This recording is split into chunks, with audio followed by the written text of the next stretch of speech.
Hey, if you like old rock magazines, then this video is for you. And it really seems like people enjoy those videos that we make where we get old Circus, Hit Parader, Rip, Metal Edge, and we just do these little flip-throughs with these magazines. So, because you enjoy them so much, and let's be honest, because I enjoy it so much personally, I ordered a bunch off of eBay. And I'm not 100% sure what's in here. I just saw that somebody was selling a whole pile of them and it seemed reasonably priced. So I just ordered them and they're here. And I thought it'd be fun to just kind of open up on the camera. You can kind of go through the process of me discovering what's in this package. And I believe they're mostly Circus magazines, but we'll find out together. So let's cut into this thing and see what we've got going on in here. There we go. Okay.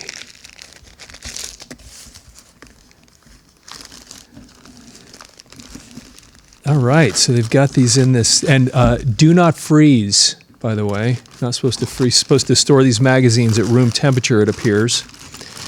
Okay, moving that out of the way. Looks like they're kind of stuffed in this in this cardboard, or yeah, this little card. Oh yes! Oh my gosh, this is so exciting. This is just, I enjoy this a little bit too much. Okay, we've got a whole look at this. This is gonna be fun. So I'm gonna open these up and we'll just kind of go through them real quick and just show you what we have, and then these are gonna be the magazines that we go through here. On this channel here in the coming, weeks, months, whatever. So we keep ordering more and more of these things. This is actually really fun. Okay, I'm going to set these over and then we'll just take them out one at a time and see what we've got. Okay. 4th Annual Rock and Roll Almanac. Rockin' through the 90s and beyond. Who's who in rock? Mötley Crüe, Aerosmith, Skid Row, Warrant, Guns N' Roses, Bon Jovi, Def Leppard, Metallica, Whitesnake, 1990.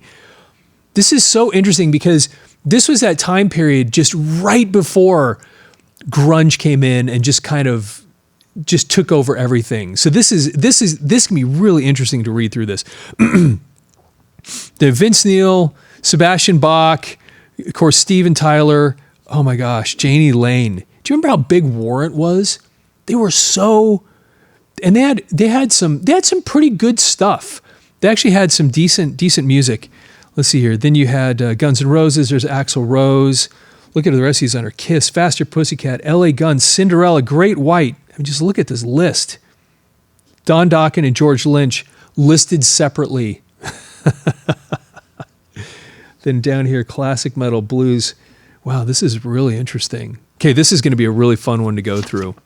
Oh! Okay, do you remember? So they had they had the album. So what was it? They had Once Bitten, and then that's the one that had Sweet Little Baby Don't Have to Go. It was Rock Me. Such a cool tune. And then I think it was the album right after that one was this one, Twice Shy. And I had this one on CD, and I think I have Once Bitten on vinyl. But they had some pretty cool stuff. But the song Once Bitten Twice Shy obviously wasn't their tune.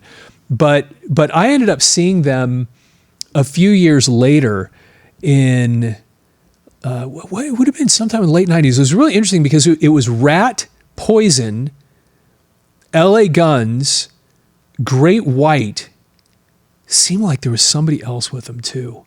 But it was during that period where so many bands had just because grunge had come in and just unearthed, it just kind of destroyed everything from people from the 80s metal period.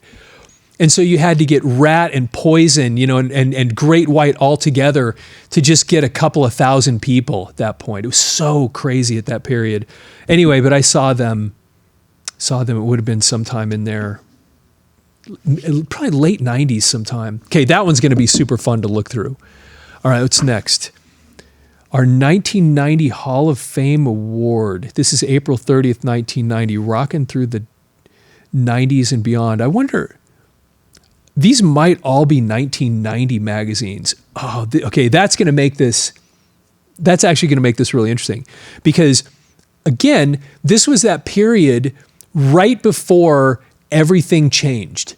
Because it was Nirvana came in and hit it was like late 1991. And once they hit, it was just like everything changed at that point. And this is all the stuff that was happening right before that. Because Skid Row was huge, Mötley Crüe, there's Jani Lane again. James Hetfield, Metallica was just starting to get really, really big then. Aerosmith, Whitesnake, Alice Cooper, The Cult. Is that what that says there? Oh my gosh, we've had several people on this channel say that we need to do a Cult video. We probably need to do a lot of Cult videos. I loved The Cult so much. I was so into them. I saw them, the first time I ever saw them, they were opening up for Billy Idol. It would have been back in 86 maybe? And it was on the Electric Tour, and I was sold. And after that, I bought Love, and then I started following them after that. All the stuff that they started doing after that, I was just so into them. I mean, Sonic Temple, and then Ceremony. I mean, they were so great. So, okay. But this is all in that same period, April 30th, 1990, Aerosmith. Yeah, so, and Dangerous Toys. I don't know anything about Dangerous Toys. If you know something about Dangerous Toys, I remember that they existed, but I don't know anything about them. Okay, plus full color Skid Row and Guns N' Roses posters in this one. Oh, Steve Vai. So I actually saw Steve Vai when he was playing with Alcatraz. And I saw him at this place in Denver, Colorado called the Rainbow Music Hall. And it only holds, I don't know what it was, 1,500, 2,000 people. It wasn't very big. And it's pretty funny. I actually have a pic that he threw out into the audience because not a lot of people knew who he was back then when he was playing with Alcatraz. Because I think he'd had the album, was it called Flexible? Was that right? It was right before, then he went off and joined Alcatraz. I might be getting this slightly wrong, but it was all around that same time. And it was pretty funny because he's an amazing guitar player, and a lot of guitar players already knew who he was by the time he got to Alcatraz, but he wasn't widely known yet then. And at one point he's playing and he threw a pick out into the audience, and I'm on the second row or something, and the pick kind of flew over the front row, and I just saw it fall down onto the ground, and I thought, is nobody going to... So I got down on the ground, and I kind of felt around. I'm like, oh my gosh, there it is. And I pick it up, and it's this green pick, and it has kind of Steve Vai etched in the back of it. And I probably still have that somewhere. But it was pretty cool to get a guitar pick, and especially back then when not a lot of people knew who he was. And then he also put out, he got in with Ibanez, and he put out that one kind of Steve Vai guitar that had the little handle through the body. Such an interesting thing. Anyway, and then he became, huge. And he was in, what was that? With Ralph Macchio, was it called Crossroads? I think it was. And he was playing the devil. And he was a guitar player in that thing. And then he played with Whitesnake for a while, which I thought was a really weird combination. But anyway, yeah, Steve Vai. Wow. Okay, what's next? Hang on just a second, this will be really quick. With hundreds of videos on our channel now, we've made playlists to make it easy for you to find whatever the thing is that you're interested in. We have a playlist with all of our Rush videos, Kiss, Led Zeppelin, Van Halen. We have categories like 80s metal and even our popular magazine flip-throughs, where we go through page by page with Circus Magazine, Hit Parader, and others, all in 4K resolution. You'll find it all organized and ready to explore. Just click the playlist tab on our channel's homepage. All right, back to the video. Another October 31st, 1990, so another 1990. Yeah, I think all these are 90. Yeah, and this was such a crazy time. So Bon Jovi, huge. Skid Row was so big. New Kids. So is this... I don't know who that... It's got to be New Kids on the Block. That is so funny when they'd put that stuff in the middle of these... Okay, whatever. That's got to be what that is, right? New Kids on the Block? Huh. I Okay, there's James Hetfield, LA Guns. I don't know. I saw them, like I said, in concert. This was way after this. But I don't know. I never, and maybe somebody can tell me what songs to listen to. I never got into them for whatever reason. Not because I just didn't hear much from them and I just didn't pursue it. So there's Poison. I would have never known that was Bret Michaels. That doesn't look, oh my gosh. Do you remember Faith No More? See, this is what I mean. Things were in that process changing a little bit because that song was so odd. You want it all, but you can't have it. It was so interesting and it was so cool. Do you remember them? How big that song was? That song was being played on MTV, I think, every other song. I remember that thing being just on constantly. And it was actually pretty cool. And I think they also, if I'm not mistaken, they put out a version of War Pigs, old Black Sabbath song. As I recall, I heard that on the radio once and it was such a cool, at least I haven't listened to that in forever, but I remember hearing that on the radio going, oh my gosh, this is so great. So, and maybe I'm wrong, maybe it wasn't great. These are 30 plus year old memories now at this point, but yeah, man, they were so big. Let's see, Faster Pussycat, Extreme, boy, Extreme too.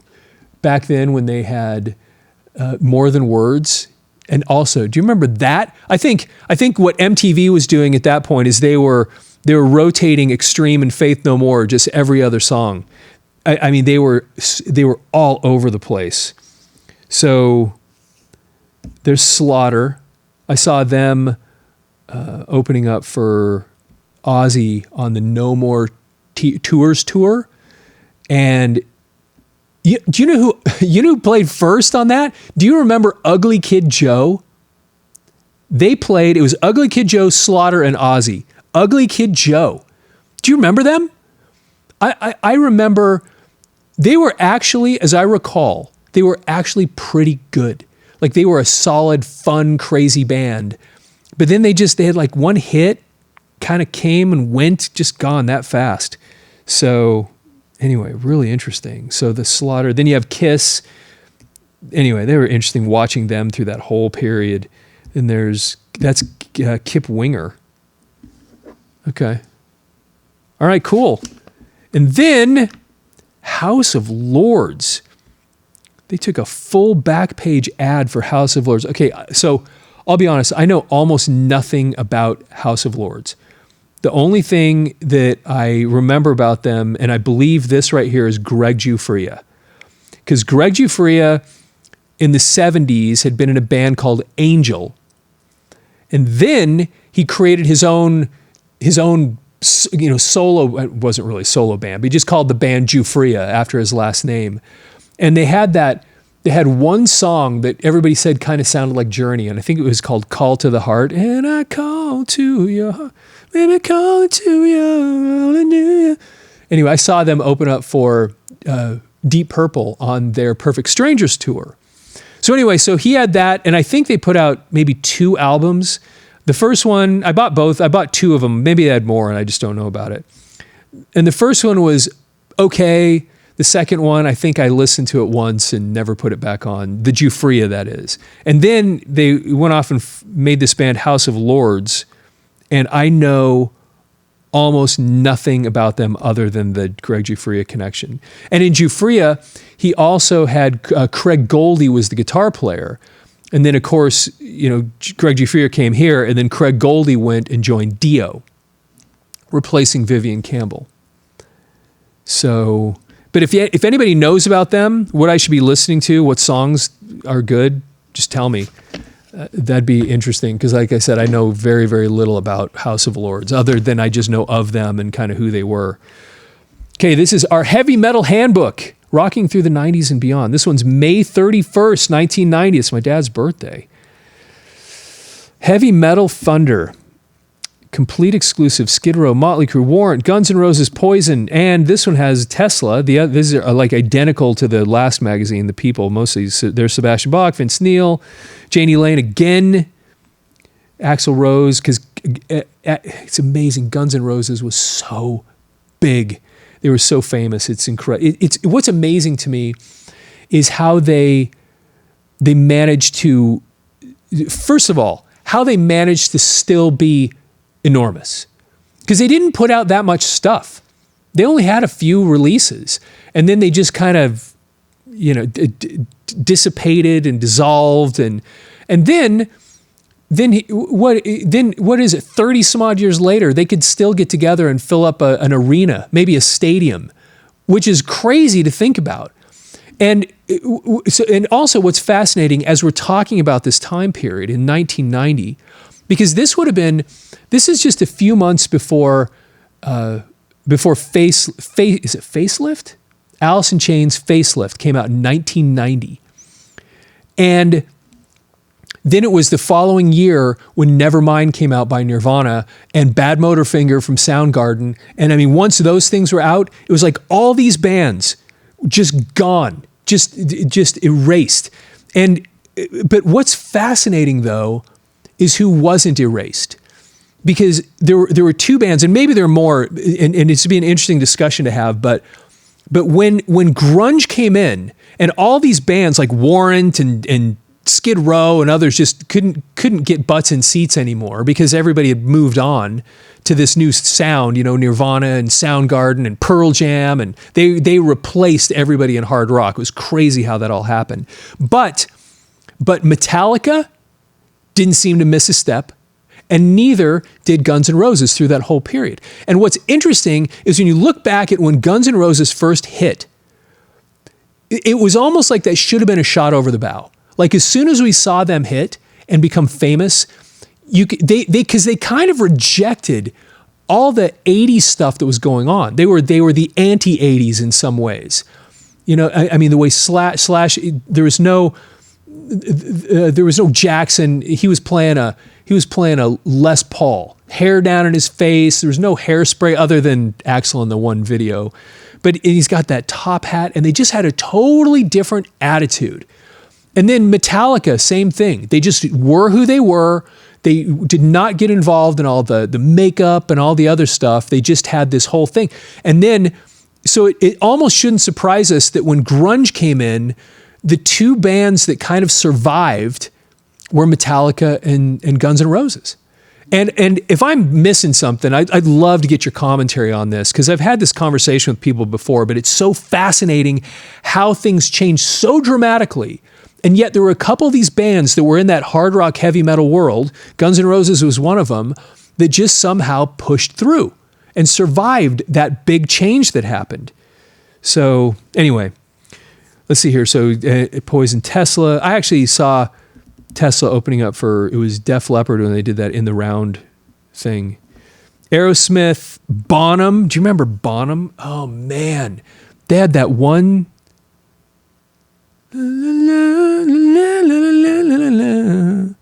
All I can do is wait for you. Anyway, that took me a second. It did have a little bit of a Led Zeppelin sound to it, that song. And I had the CD. Other than that, I didn't listen to it much. So maybe it was good and I don't know, but he was a great drummer.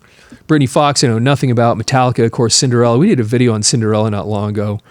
They were really cool. LA Guns, Dangerous Toys, I don't know anything about. XYZ, similarly, I don't know anything about them. Whitesnake was awesome. They were a little different at this period than they were in the early Whitesnake days, but Kix, right behind me, I just put that up there this morning. Kix, Midnight Dynamite. If you've never listened to Kix before, you need to bust that one out. That is one of my favorite 80s hard rock, 80s metal albums. It's so cool.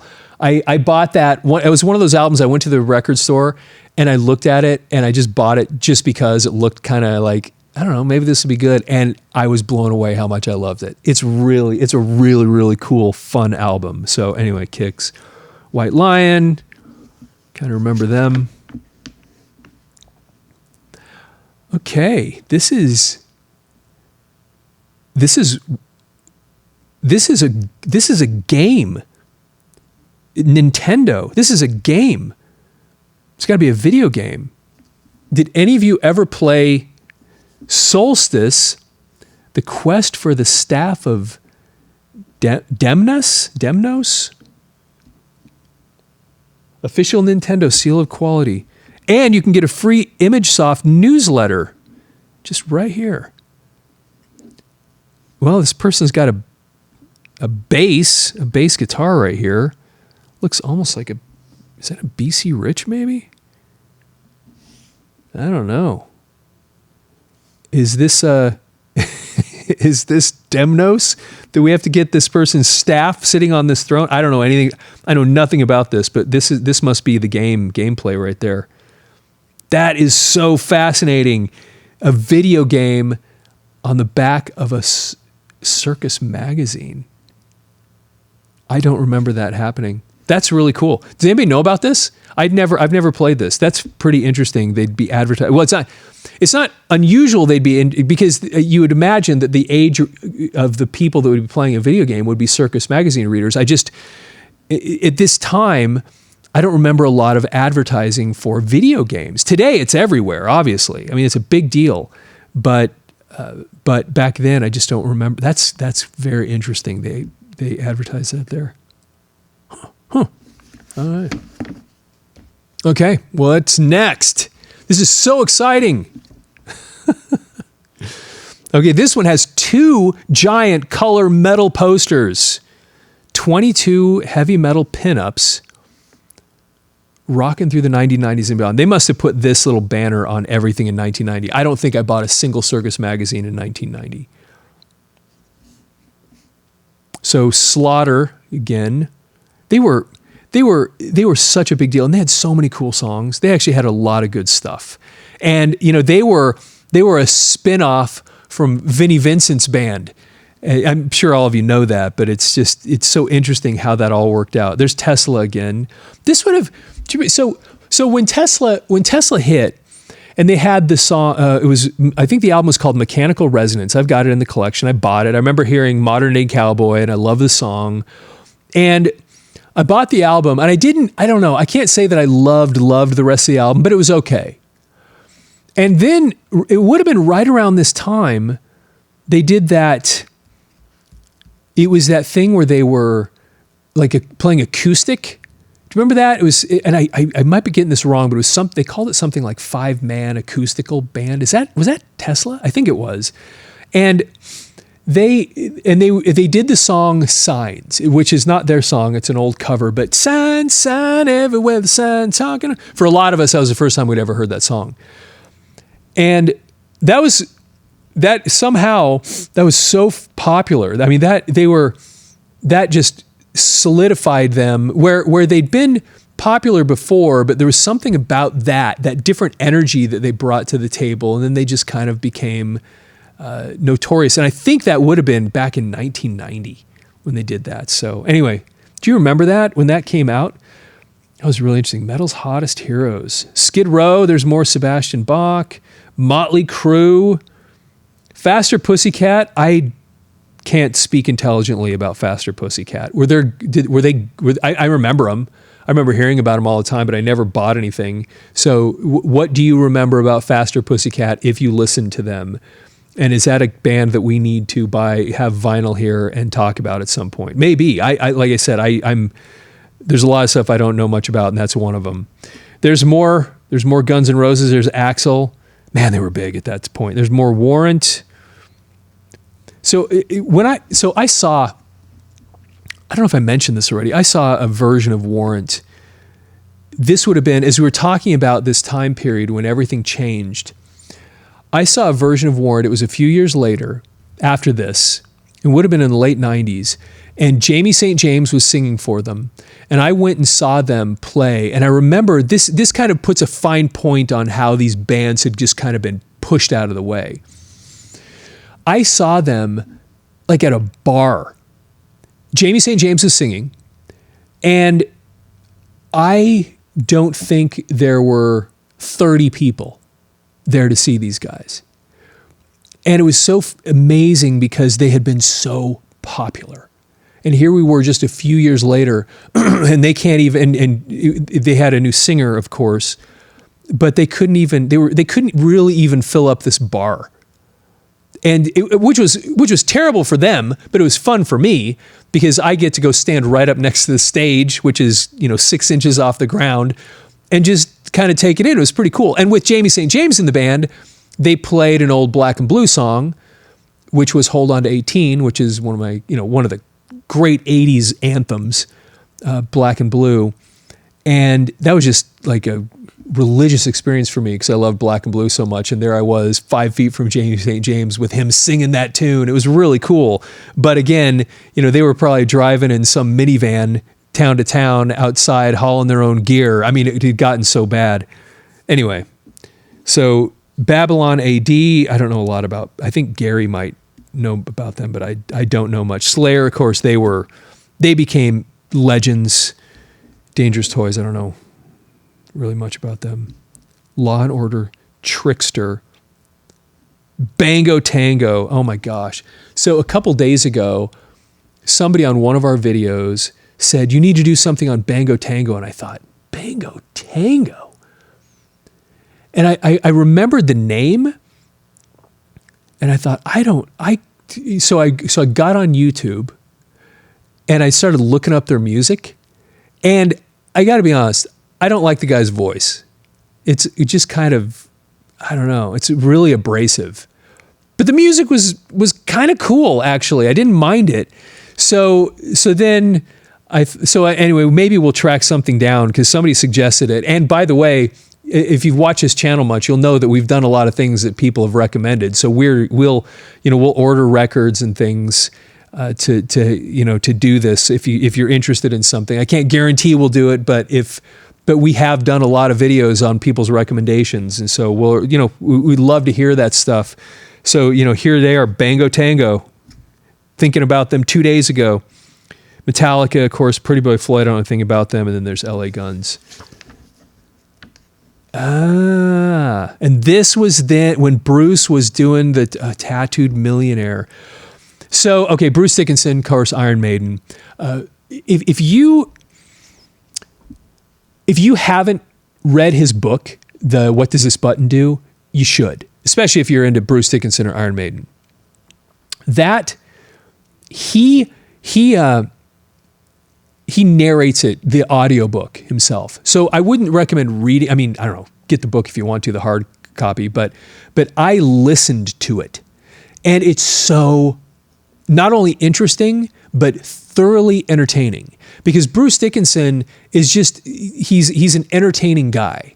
And the way he reads it, he puts all this into it. And when he's talking about certain people when he was growing up, he'll do kind of like their voices. He'll speak like them. It's actually funny to listen to the book. I actually listen to a lot of these people's audiobooks, and this is one of the great ones because he has so much great information and it's pretty funny and entertaining at the same time. So I love Bruce Dickinson, but this was during that period. Here we go. Bruce Dickinson on tour has all the dates.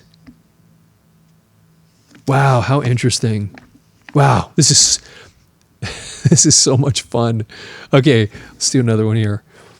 All right, so Circus, this one is September 30th of 1990. Yeah, see, this is right around the time, and I might be wrong about this, but it was in that September-October period of 1990 when Facelift by Alice in Chains came out, which for me became one of my favorite albums of ever, all time. It's so great. And I remember the first time listening to it being just blown away how much I loved it.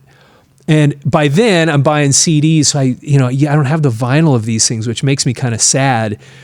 But maybe I can track them down but at this point I was buying CDs of everything. And so just kind of not as fun, the CDs, but anyway, whatever. But that would have been this period, right around this time, right in this period of 1990. So Faster Pussycat, I think I said a minute ago, I really don't know much about them. There's Slaughter again, they were so big. Remember, every once in a while, just for fun, I go bust out Fly to the Angels, just get on YouTube. If you haven't listened to that song in a while, man, it's still good. The tones, the guitar tones are so good. The way Mark Slaughter sings it, gal, such a great song. That song, you know, forget all their other stuff, you know, up all night, sleep all day, whatever, you know, party tunes, fine. That tune, Flight of the Angels, was so great. There's Poison again, Bret Michaels, LA Guns, Tesla. There you go, them popping up. Faith No More again. Like I said, they were so big.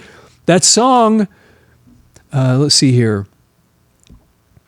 Then there's Mötley Crüe, Skid Row, and then more Metallica. And then, okay.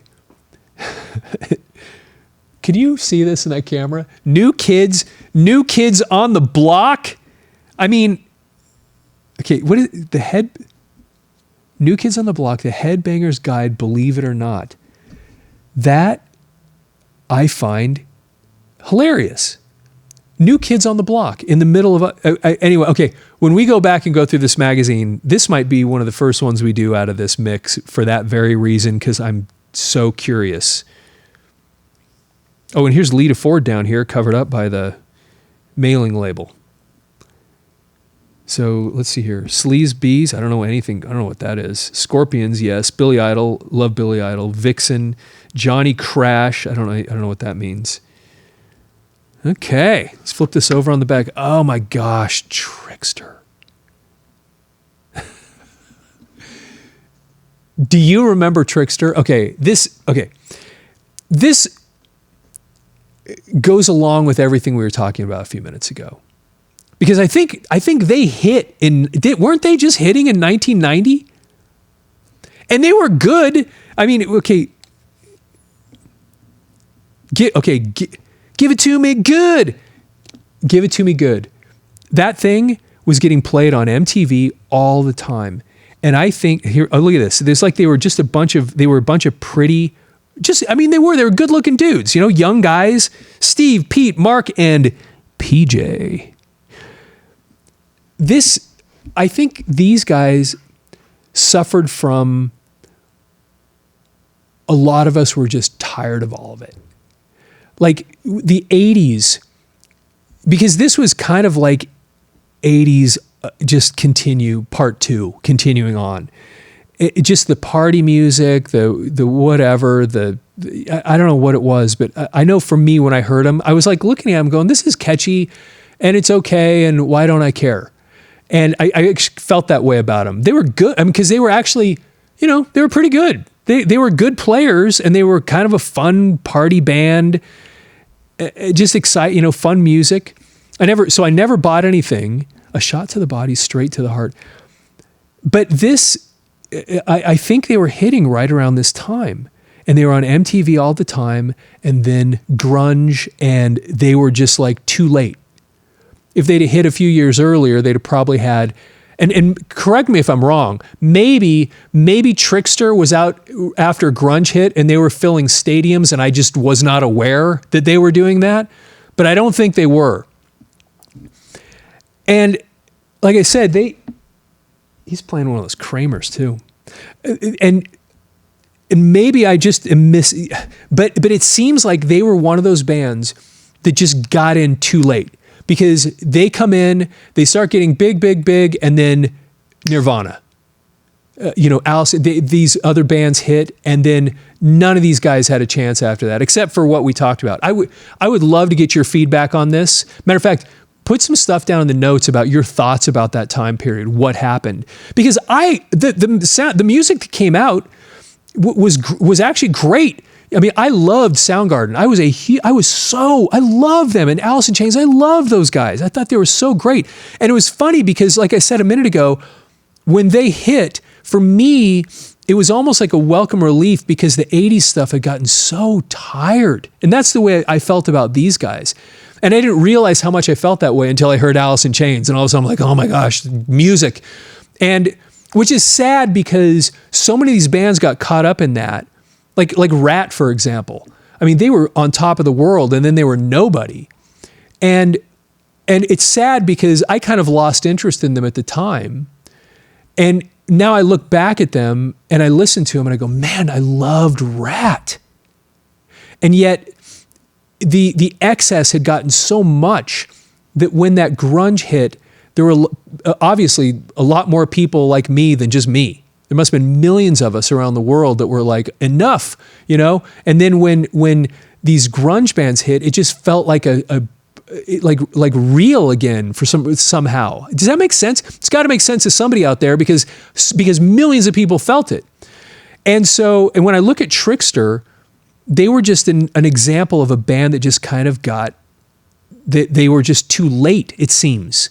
And tell me if I'm all wet about this. I mean, I know how I feel about the music. I know what happened at the time, but the timing of all this stuff, especially this band. I mean, they're taking a full-page ad on the back of Circus Magazine to advertise these guys, and they just were like, poof, gone. And which is, again, so unfortunate because they were a rockin' little band and probably would have had a big future in front of them had they come 5 years earlier. But it just was just the way things worked out. So anyway, I find that period of time is so interesting to me, the way that all worked out. And we'll have to do more shows and talk more about that on this channel. But again, if you're still watching this video at this point, if you made it all the way through here and you have thoughts on that topic, down in the comments, because that period of time was so fascinating to me. So anyway, we've been going on here for a while. So let's, if you're not following the channel already, please follow the channel. And if you're the kind of person that doesn't follow a lot of channels, I totally understand that.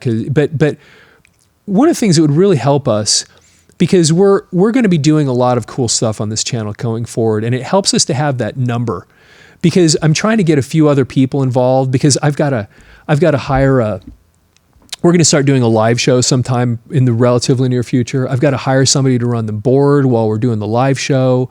I'm trying to hire a few other people to come in and do other cool things that I think you're going to love once we get going on these things. But it helps to have that, you know, from a credibility standpoint, to have, you know, the more followers you have, it's useful. And by the way, if you're following the channel, thank you so much. We have I think at the beginning of March, or sometime in early March, we hit 10,000, and now we're at like 12,500. So we're actually growing pretty quick.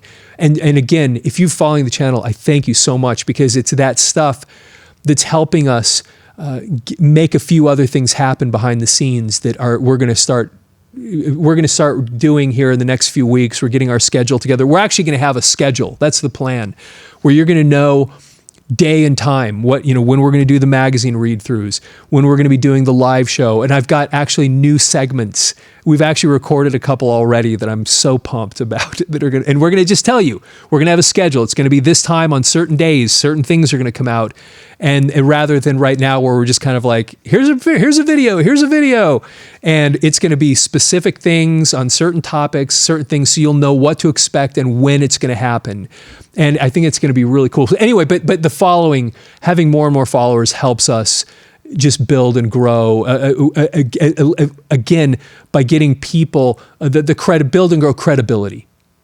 And it helps then when we're approaching other people like, hey, we'd like you to come in and help with this particular segment. People look at that and they go, oh, that's pretty cool. And so we can get, it helps us when we're trying to get other people involved with this, to have that number continue to grow. So anyway, thank you very much. Please also like the video. And I would love to get your comments on any of the stuff that we've shown you and talked to you about today. And I think we're only halfway through this stack, but we've just been going on for so long that we'll pick this up in another video in a couple of days. And so, hey, thank you again. And with that, have yourself a fantastic day.